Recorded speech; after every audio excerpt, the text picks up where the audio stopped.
கச்சத்தீவு விவகாரத்தை மறுபரிசீலனை செய்ய வேண்டும் என இந்திய கம்யூனிஸ்ட் கட்சி வலியுறுத்தியுள்ளது.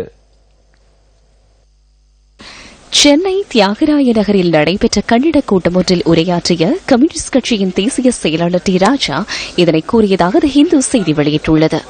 கச்சத்தீவு ஒப்பந்தம் காரணமாகவே தமிழக மீனவர்கள் கைது செய்யப்படுவதாகவும் அவர் குற்றம் சுமத்தியுள்ளார். இலங்கை கடற்பரப்புக்குள் அத்துமீறி பிரவேசிக்கும் தமிழக மீனவர்களுக்கு அபராதம் விதிக்கும் நடைமுறையையும் இந்திய கம்யூனிஸ்ட் கட்சி விமர்சித்துள்ளது. இந்திய இலங்கை மீனவர் பிரச்சினை தொடர்பில் மத்திய அரசாங்கம் கரிசனை செலுத்தவில்லை என தெரிவித்துள்ள டி ராஜா தமிழக அரசாங்கம் நிறைவேற்றும் தீர்மானங்களையும் மதிப்பதில்லை என சுட்டிக்காட்டியுள்ளார். இதேவேளை இன்று விடுவிக்கப்படவுள்ள 86 மீனவர்களுடன் நேற்று விளக்கமறியலில் வைக்கப்பட்ட 34 மீனவர்களையும் விடுவிப்பதற்கு தலையீடு செய்யுமாறு தமிழக முதல்வர் ஜெயலலிதா ஜெயராம் இந்திய பிரதமர் நரேந்திர மோடியிடம் கோரிக்கை விடுத்துள்ளார்.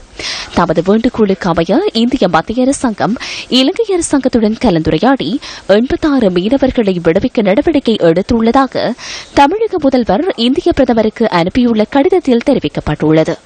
இந்த மீனவர்கள் வீடு திரும்புவதற்கு முன்னதாக நேற்று முன்தினம் 7 படகுகளில் 34 மீனவர்களை இலங்கை கடற்படையினர் கைது செய்தமை அதிர்ச்சியை ஏற்படுத்தியுள்ளதாகவும் அதில் குறிப்பிடப்பட்டுள்ளது.